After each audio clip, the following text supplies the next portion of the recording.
Okay, listen, if you're getting a 3% raise every year, you're not actually getting much of a raise at all because inflation is roughly 3%. And so that is eating up your annual increase. This is especially true if you're someone who spends the bulk of your paycheck on living expenses. So let me share 3 paths to increasing your income. So your first option is to crush it at work and get promoted.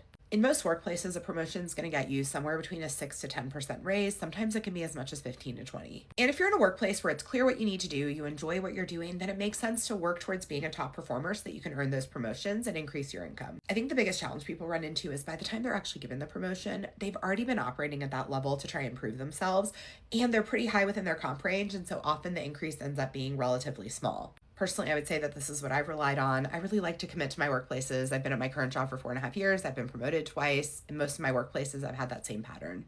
But for other people, you may want to job hop your way to increase salaries. The advantage when you're job hopping is that you can reset your baseline when you move into a new workplace. A lot of workplaces seem to have strict policies around what annual increases and promotional increases look like. And so if your baseline was kind of low when you started, that might just mean the entire time you work there, you're falling behind. This is why sometimes you'll see new hires coming in being paid more than people who have been there for a few years. When you switch to a new employer, you're getting to reset what that baseline is that you're going to grow from.